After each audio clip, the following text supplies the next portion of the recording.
Welcome to the Yogi MD podcast. It's Nadine, yoga teacher, health coach, and retired doctor, here to bring you and your body together, not in sickness, but in health. Thanks for taking this time for yourself. Anything you get really, really great at, whatever the hobby is, whatever the profession is, you reach a point of literacy where you start to have your own unique way of doing things because no two people have ever come from the same exact set of circumstances. I am talking about the willingness to be seen as who I really am. I think that is a distinguishing characteristic of really masterful speakers. If you get too far into your head and you worry about it being perfect, you won't dig deep enough into your heart, which is the part that you can't edit heart in. And there's something about taking what we don't really understand or what we love or what we appreciate and externalizing it, that we ask questions through our art together collectively. And that art is this process of cohesion. There's an alchemy that takes place in art. Why do we love stories? What makes storytelling so powerful? For the next 4 episodes, we take a look at how the art of storytelling connects us, a connection which is integral to our well-being as humans. We will look at storytelling from the perspective of 4 creative professionals: drummer Tim Buell, speaker Catherine Johns, writer Randy Heller, and artist and writer Arlette Manasseh. Catherine Johns spent 20 years in Chicago radio as a news anchor and talk show host. In the 80s and 90s, she was a morning show co-host with Larry Lujak and Fred Winston at WLS, and then hosted her own evening talk show. She was one of the few female radio talk show hosts in the nation at that time. Later, she teamed up with John Landecker at WJMK-FM. After Catherine left radio, she joined another refugee from radio, Catherine Hand, to launch Positive Changes, a hypnosis center helping clients adopt healthy, positive changes in their lives. Today, Catherine is a professional speaker and coaches professional clients in effective communication. In this episode, we explore Catherine's winding path, what she's learned about reinventing her career, and how great storytelling has been a common thread along the way. Please enjoy. So, what was life like in radio? Wow, that's a huge question, Nadine. It was fun, for sure. It was a lot of real life with a little bit of gloss on it, but not too much. I used to say that show prep was, whatever was going on in my world, and then we turned it into a bit or a funny story or something to research and go deeper on. So in my world, life was show prep. And side chick came from, I really, really hated being called a sidekick, even when I was a sidekick. Sidekick always kind of implied second banana, which I was also called, and I didn't like that either. Very clearly, when I was a news person, I worked with really big stars: Larry Lujak, Fred Winston, John Landecker. In the world of Chicago radio, those are very big names. And they were always the show. I really was a sidekick. I just didn't like thinking of myself as that way. And so turning it into side chick made it kind of wry or funny. And I could step into that. To me, sounds like you were empowering yourself so that you could see yourself in a more valuable position and like you were an actual contributor and not just there to kind of hold things up. Does that make sense? Yeah, it totally makes sense. Early on in my side chick days, I was at the City Hall press room because I was also a news anchor and reporter. And so after we got off the air, we would get sent out to cover a story. I was in the City Hall press room, and the program director from The Loop came over. He was introducing Jonathan Brandmeier, another big radio name, to Chicago. And among other things, they stopped at City Hall so he could get a sense of, how politics was covered in Chicago, and introduced me to Jonathan Brandmeier by saying, "This is Catherine Johns. She's Larry's news girl." Hmm. Larry's news girl? Mm. Really? A possession. I know that. Yeah, well, yes, and not a girl, thank you, a grown woman. I mean, would he ever have referred to my co anchor as Larry's newsboy? I don't think so. Hmm. That was kind of how radio was then. And truthfully, Nadine, it hasn't changed all that much. This is probably a very tiresome question for you, but I wonder, with more time, as you have reflected upon changing careers, because you did, you reinvented yourself at least twice. How Yep. did it feel to leave radio? Well, Nadine, I've been in radio for 25 years. And actually, I thought I was pretty good at it. And it was devastating to discover that not only was it over at the last station I worked was WJMK here in Chicago. It was an oldies station. And I was a side chick again.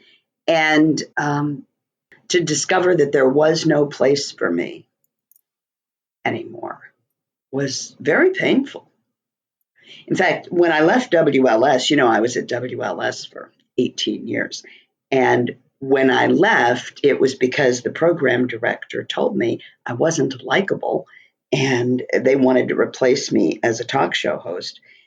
That was very painful, not only because, gosh, I hated the idea of being not likable, but also I practically had call letters tattooed on my forehead, right? I'd been Catherine Johns from WLS for so long, I didn't know who I was if I wasn't that. Mm. So I took the skills I had developed in radio and looked for a new place to apply them. Do you think part of the struggle leaving radio was that it wasn't necessarily a choice? Sure. And yes, of course, part of the issue, the biggest part of the issue was it wasn't my choice. I mean, it's a huge rejection to be blown out like that. And it has become quite common. Think back, I left radio for good in 2000. And the sort of gig economy and job rotation thing that was to come hadn't really started yet. Radio was particularly unstable. And it was common in radio for people to lose jobs because the format changed or the program director changed or they just got a whim that they needed somebody new and different.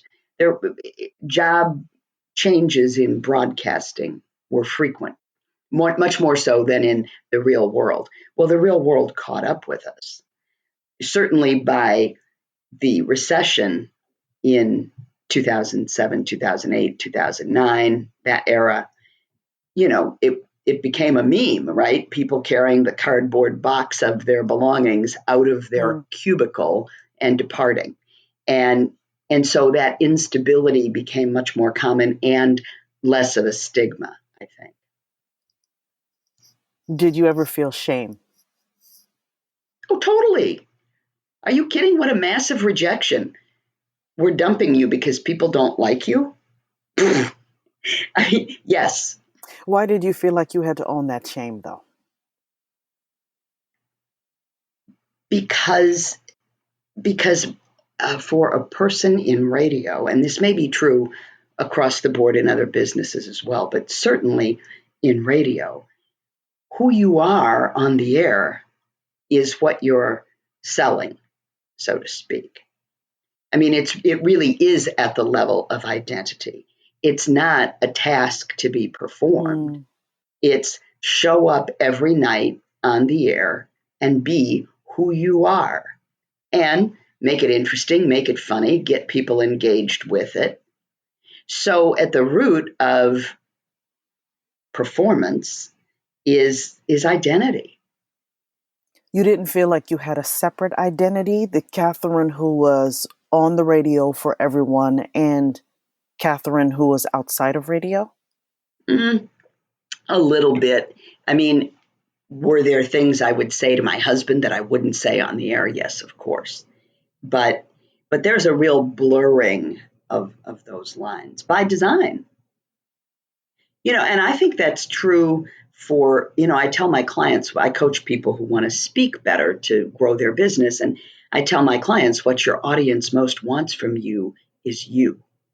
I think bringing you into your work is fundamental for speakers and for people on the radio. That's what I did, right? I was me. I used to say we add 10% for the air. So laugh a little bit louder, be a little bit more iconoclastic or more funny or more whatever you are.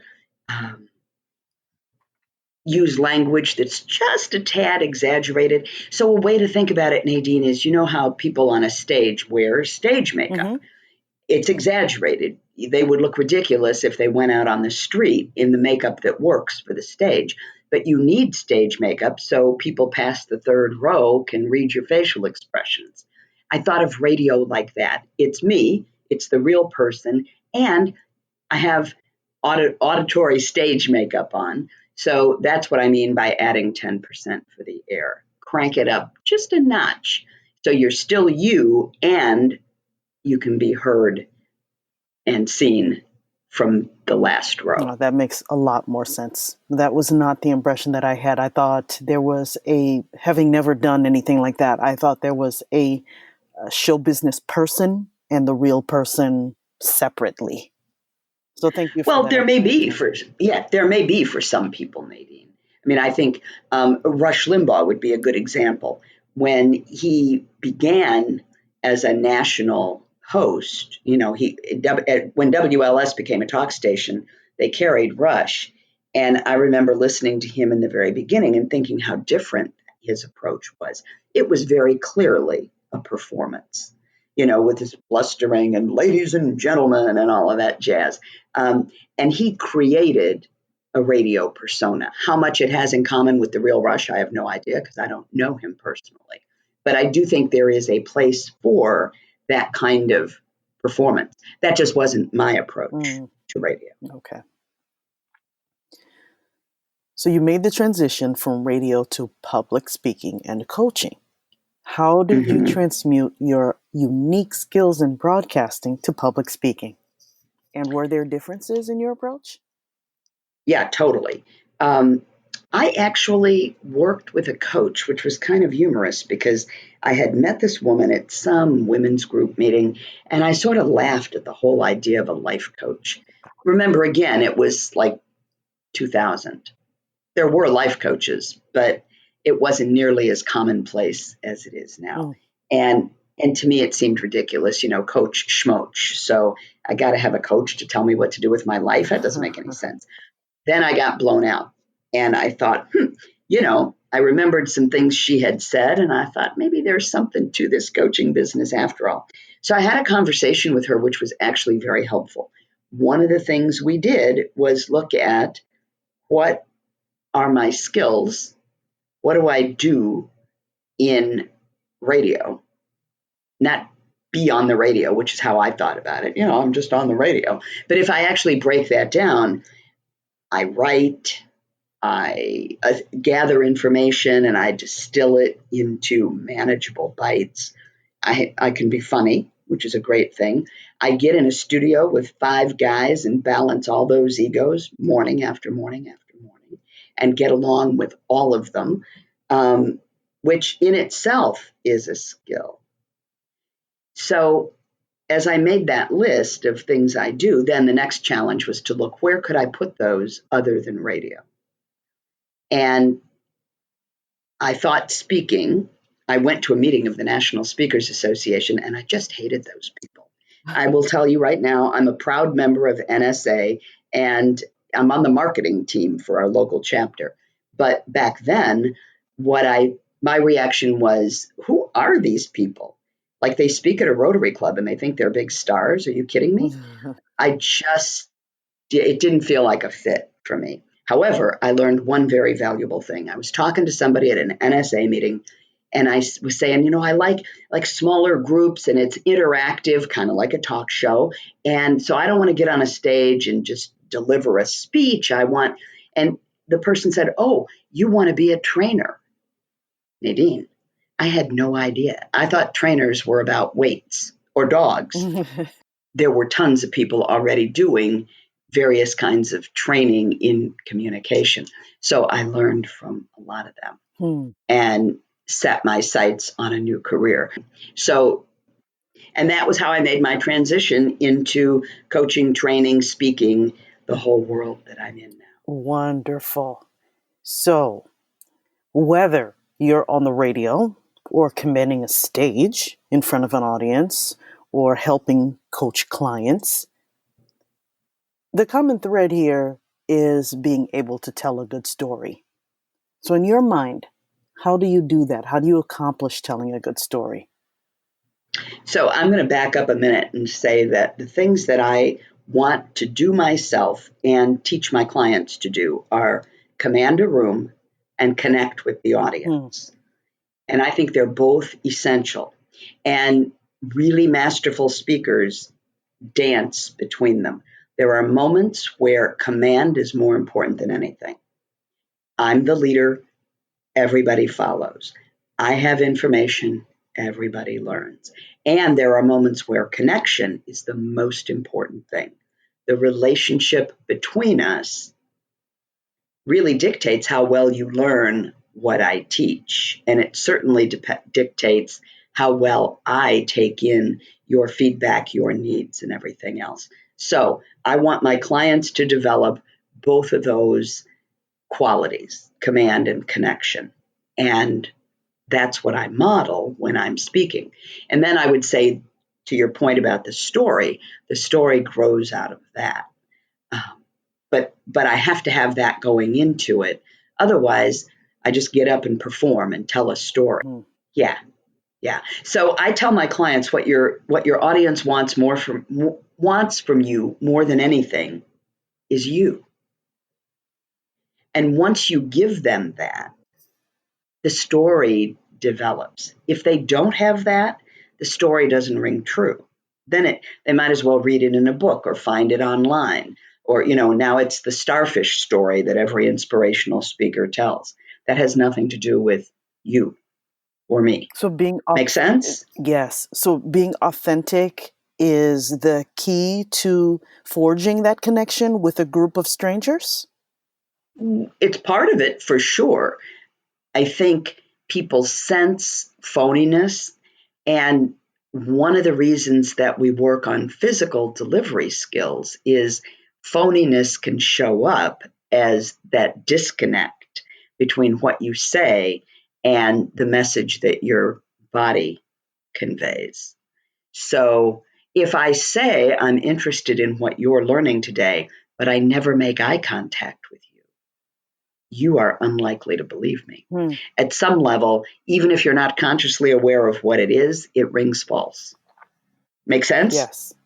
Yeah. So this is why we work on the whole package of communication, not just the words, but how those words come out of my mouth, how I listen to what I hear, to what others say, all of it. So yes, authenticity. And I think there's also a piece there of a genuine interest in the audience, not as a mass who's going to clap for me at the end. I don't mean that. I mean the individuals who are sitting there. If I don't fundamentally have some concern or care or interest in them, I'm not likely to be effective as a speaker. Okay. So it's not about you. So that idea of connection again. Yes, and it's not easy because all of us have a natural self-protective instinct. Yes. We want to look our best. We want to sound our best. We want people to think highly of us. I mean, that's normal. And it's hard So to be vulnerable. very. And so am I willing to set that aside and show up in front of an audience without my armor? And I do think it's essential. I mean, and I want to say when I talk about, being authentic or vulnerable or any of that stuff, I don't mean that we strip ourselves bare and, tell every sad story we have and cry on stage. I'm not talking about that. I am talking about the willingness to be seen as who I really am. I think that is a distinguishing characteristic of really masterful speakers. What would be wrong with the sharing of an incredibly painful, heartbreaking moment at the right time with the audience? Nothing would be wrong with the story. I think uh, I think it depends on the audience and the speaker's motivation. I think if I'm telling you a story because you will benefit, you will learn something from it, you will feel that I relate to you, you will get an idea from it. If I'm motivated by that, I could tell you any story. If I'm in that place of I need to share my pain, I need somebody to listen to me, I need to process this, I have no business doing that with an I see. audience. Thank you That's for why that God made clarification. therapists, Yes, okay. right? And I Yes. think that I really think that's an important distinction. Um, if I need to tell my story, I should tell it to my best friend. If I deeply believe that you need to learn something from my story, I should tell it to you. Mm, mm. To me, being vulnerable, being authentic means that I show you my emotions, but I see what you mean. The motivation makes a Yeah, huge difference.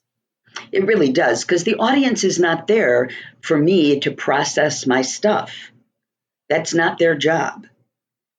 And I have no business putting them in that position. Um, I need to process my stuff with somebody else and then distill it into something that the audience can benefit from and cares about, and then share it with them. Hmm. So it really is, it's just all about motivation. I am very focused on, could we be wrong? Yes, we could, right? Maybe the audience doesn't need what I think they need. But in general, the more I'm motivated by meeting the needs of the audience, the better my talk will be. And as soon as I am instead motivated by my need for applause, my need to be heard, my need to process my emotional baggage, any of that, then there's a shift. And I think that makes for less effective speaking.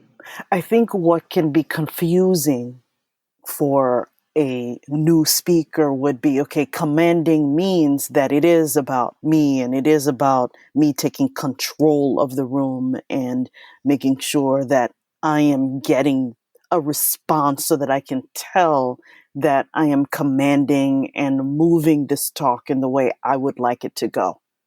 I think So it can I be a would, fine line there. yes, and I would offer a completely different view of command because, so can I tell a story? Please. All right. The consulting firm I worked for when I was learning to be a presentation skills trainer had a bunch of clients in financial services. And a dozen of us consultants, they actually had to bring in staff from Chicago and San Francisco to do the gig because we didn't have enough consultants in our New York office for this assignment at JP Morgan, uh, training newly minted MBAs who were just starting out there in presentation skills and sales communication. We were on day 2 of that training on September 11th. And so I was on Wall Street when the Twin Towers came down. And I was part of the dusty horde trudging out of the financial district. That's horrible. It was in so many ways. Our CEO was an ex-Marine. And he did such a great job of leading us out of that mess. So it was upsetting, it was frightening, it was horrifying, it was all the things you think it would be. And at some point, after the dust began to settle, after both towers had come down, and you know that you saw on TV the thick clouded dust in the air, as that began to settle, we were allowed to leave JP Morgan. And Mark got us all together, had us count off.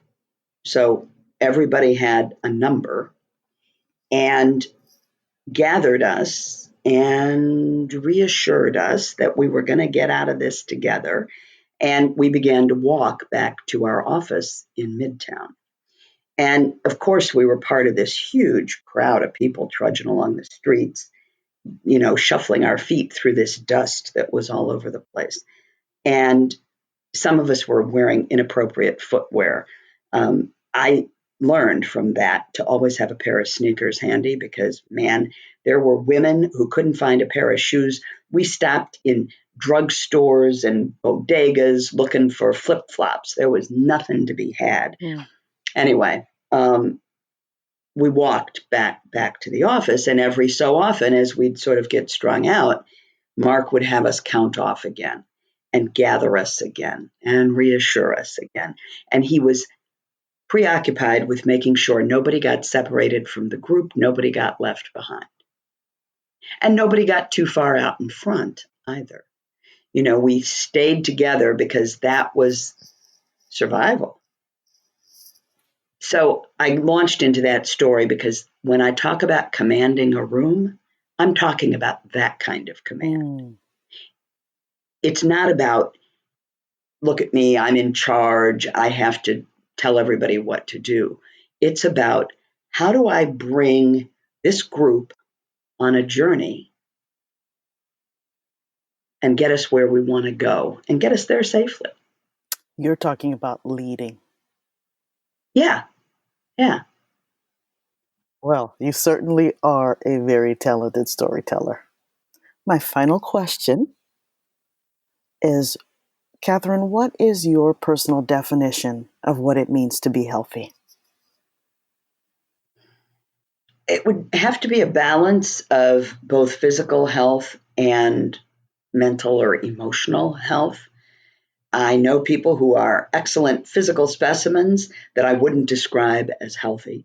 So it probably has to do with habits like eating well, sleeping enough, getting some movement every day, that kind of stuff.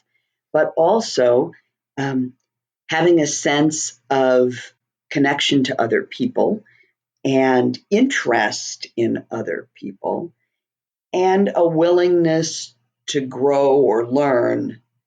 So call that, introspection or self-awareness, maybe.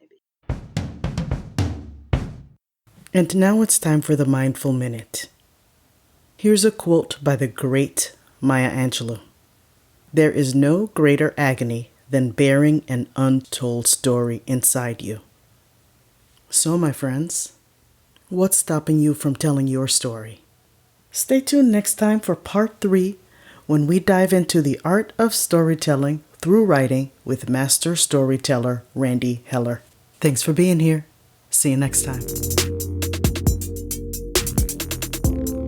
Having Nadine as my yoga teacher, and I have ADD, has helped me slow down, concentrate, and relax.